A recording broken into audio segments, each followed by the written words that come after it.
Hello, bad boys എന്ന ചിത്രത്തിൻ്റെ ഏറ്റവും പുതിയ OTT സാറ്റലൈറ്റ് അപ്ഡേഷനാണ് ഇന്നൊരു വീഡിയോ ഭാഗത്ത്. വീഡിയോയ്ക്ക് മുൻപ് വീഡിയോ ലൈക്ക് ചെയ്യുക, ചാനൽ സബ്സ്ക്രൈബ് ചെയ്യുക. മാർച്ച് ഏപ്രിൽ മാസങ്ങളിൽ അങ്ങോട്ട് ധാരാളം ചിത്രങ്ങൾ OTT റിലീസ് ചെയ്യും. നമ്മുടെ ഈ ചാനൽ ഭാഗം പരിശോധിച്ചാൽ ആ വീഡിയോയ്ക്ക് നിങ്ങൾക്ക് കാണാൻ വേണ്ടി സാധിക്കുന്നതായിരിക്കും.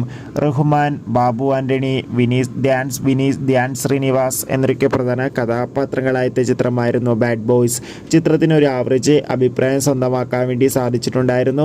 എന്നാലും എല്ലാ സിനിമാ പ്രേമികളും ഒരേപോലെ ബാഡ് ബോയ്സ് എന്ന ചിത്രത്തിൻ്റെ OTT റിലീസിനായി ഏറെ ആകാംക്ഷയോടെയായിരുന്നു കാത്തിരിക്കുന്നുണ്ടായിരുന്നത്. ഫൈനലി ചിത്രത്തിൻ്റെ OTT അവകാശങ്ങളൊക്കെ വിറ്റുപോയിരിക്കുകയാണ്. ബാഡ് ബോയ്സ് എന്ന ചിത്രത്തിൻ്റെ OTT അവകാശങ്ങൾ മനോരമാക്സ് എന്ന OTT പ്ലാറ്റ്ഫോമും ആമസോൺ പ്രൈം വീഡിയോസ് എന്ന OTT പ്ലാറ്റ്ഫോമാണ് സ്വന്തമാക്കിയിട്ടുള്ളത്.